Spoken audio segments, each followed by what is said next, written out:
विदर्भ संवाद न्यूज़ में आपका स्वागत है। आज 14 नवंबर है। आज का दिन वर्ल्ड डायबिटीज़ डे के तौर पे मनाया जाता है। दोस्तों, आप जानते हैं कि आजकल हमें ये बहुत सुनने में आता है और देखने में आता है कि हर दूसरे या तीसरे आदमी को, हमारे आसपास रहने वाले को डायबिटीज़ हो गई है। कभी कोई नौजवान डायबिटीज़ से मुतासिर दिखता है तो कोई बच्चा जिसे डायबिटीज़ ने पकड़ा हुआ है, और ये बूढ़े जो लोग हैं हमारे, उसमें तो ये तादाद और बढ़ चुकी है। हाल ही में कोरोना के दौरान हमने देखा कि ऐसे लोग जो डायबिटीज़ का शिकार है, वो सबसे ज़्यादा कोरोना से मुतासिर हुए हैं और उनकी कोरोना की वजह से मौत हुई है। आखिर क्या वजह है कि डायबिटीज़ इतनी तेज़ रफ्तारी के साथ बढ़ रहा है, और क्या कुछ ऐसे संगीन हालात में कोई ऐसी सूरत हाल बाकी है कि हम इस बीमारी पर कंट्रोल कर सकें और अपने परिवार को बचा सकें। ऐसे ही तमाम मुद्दों पे हमारे साथ आज बातचीत करने के लिए मौजूद है अकोला के जाने माने डायबिटोलॉजिस्ट डॉक्टर ज़ुबैर अहमद खान जो है। तो अकोला शहर, न सिर्फ अकोला शहर बल्कि इस विदर्भ के इलाके में आजकल डायबिटीज़ के लिए बहुत मशहूर है। बड़ी तादाद में उनके पास जो है तो मरीज़ चल कर आ रहे हैं। तो आज हम इन्हीं से जानना चाहेंगे कि डायबिटीज़ किस तरह की बीमारी है, डायबिटीज़ किस टाइप्स के डायबिटीज़ में जो है तो प्रकार है। जी सर, विदर्भ संवाद न्यूज़ में आपका स्वागत है। धन्यवाद। देखिए, डायबिटीज़ यानी खून में शुगर की मात्रा बढ़ने को डायबिटीज़ कहते हैं, और ये बहुत पुरानी बीमारी है। लेकिन पिछले 20-25 साल में इसकी जो इंसिडेंस है, जो इसकी तादाद है, वो बहुत स्पीड से बढ़ी है। और उसकी एक मेन वजह है आजकल की हमारी बदली हुई जीवन शैली।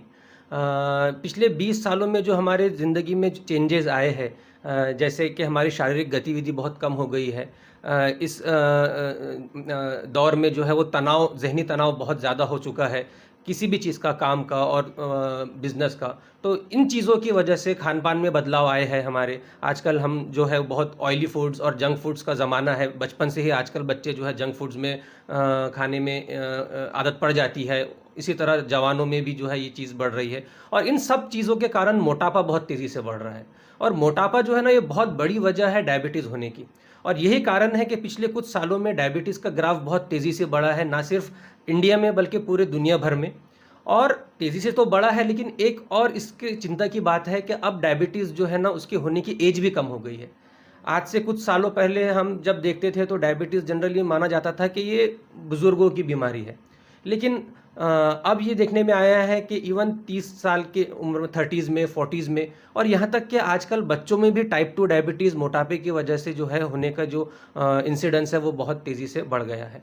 सर, आमतौर पे ऐसा कहा जाता है कि भाई जो डायबिटीज़ अगर हो जाता है तो अचानक से लोग उसको लेकर चिंतित हो जाते हैं, परेशान हो जाते हैं, और तकरीबन ये माना जाता है कि इस बीमारी का इलाज नहीं है, और अब वो सारी उम्मीदें छोड़ देते हैं, होप्स। तो ऐसे लोग जो इसका नए-नए जो शिकार होते हैं, उनको आप क्या सलाह देना चाहेंगे?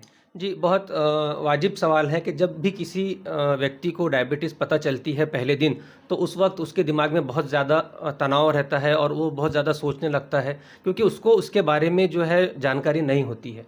देखिए, डायबिटीज़ को कंट्रोल करने के लिए और डायबिटीज़ को हराने के लिए सबसे ज़्यादा इम्पॉर्टेंट काम है कि हमें डायबिटीज़ के बारे में जानकारी होना बहुत ज़रूरी है। जिस व्यक्ति को डायबिटीज़ के बारे में जानकारी ज़्यादा रहती है, वो अपनी डायबिटीज़ को भी कंट्रोल में कर सकता है और अच्छा हेल्दी जीवन भी जी सकता है। तो जब टाइप 2 डायबिटीज़ होती है, दरअसल वो एकदम से नहीं होती है। डायबिटीज़ होने के पहले लगभग 5-10 साल पहले आपके बॉडी में चेंजेस आना शुरू होती है। आपके बॉडी ने वो चेंजेस से 10 साल से लड़ रही थी, और एक टाइम ऐसा आता है कि आपके बॉडी की चेंजेस जो है वो डायबिटीज़ को कंट्रोल करने के लिए जो है वो काफ़ी नहीं होते हैं। उस वक्त जो है हमारी शुगर बढ़कर आती है और सिम्टम्स आते हैं। तो ज़रूरी नहीं है कि डायबिटीज़ अगर डिटेक्ट हुई है तो सिम्टम्स भी हो। बहुत सारे लोगों में उसके लक्षण भी नहीं होते हैं।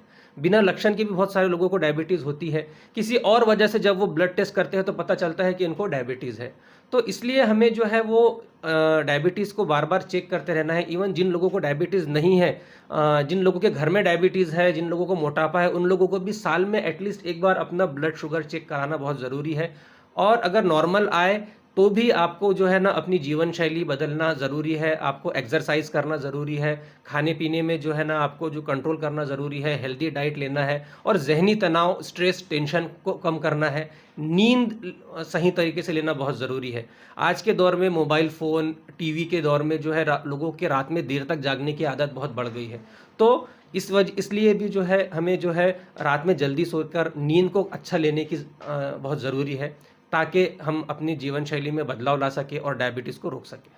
एक दूसरा एक अहम सवाल सर ये जानना चाहूँगा कि जैसे जैसे लोगों को जब पता चलता है कि उन्हें डायबिटीज़ हो गई है, तो वो तरह-तरह की दवाइयों की तरफ भाग पड़ते हैं। कोई आयुर्वेदिक करना चाहता है, कोई चाहता है कि भाई जो टैबलेट पे अगर एक बार शुरू कर दिया हमने तो इसकी आदत पड़ जाएँगी, इसलिए वो उससे बचने के लिए जो है तो किसी का बताया हुआ नुस्खा इस्तेमाल करते हैं।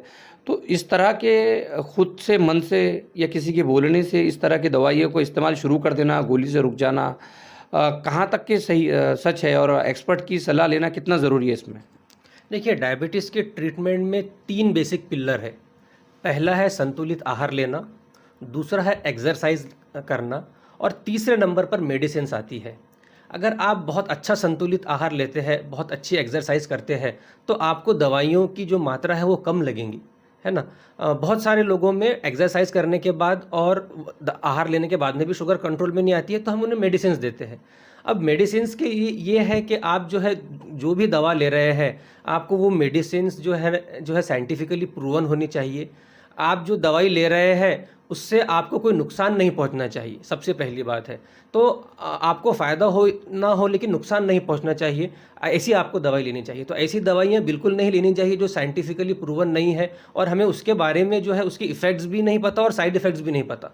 तो हमें जो हम दवा ले रहे हैं उसका हमें इफ़ेक्ट तो पता होना ही चाहिए, लेकिन उसका साइड इफ़ेक्ट भी पता होना चाहिए, ताकि हम टाइम पर वो दवा चेंज कर सकें, वो दवा रोक सकें। हमसे बात करने के लिए बहुत-बहुत शुक्रिया। तो ये थे डॉक्टर ज़ुबैर अहमद खान सर, जो कि अकोला के एक जाने-माने डायबिटीज़ डॉक्टर हैं, जिन्होंने बहुत ही तफ़सील के साथ और बहुत ही अच्छी तरीके से डायबिटीज़ किस तरह से होती है, डायबिटीज़ होने के बाद हमें किस तरह से अपने जो ज़हनी कशमकश है उस पे कंट्रोल करना है, किस तरह से हमें खुराक पर ध्यान देना है, एक्सरसाइज किस तरह से करना है, ये वो तमाम पहलू थे जिन्होंने उन्हें बहुत अच्छे से उस पे अपनी बात रखी। और उम्मीद की जानी चाहिए कि हम लोग जो एक सेहतमंद माशरा बनाने की तरफ हम आगे बढ़े। अगर किसी में इस तरह के लक्षण पाए जाते हैं तो हम हिम्मत करके उस पे जो है तो कंट्रोल करने की कोशिश करें, डॉक्टर से अप्रोच हो। फिर मिलेंगे एक नए एपिसोड के साथ। धन्यवाद।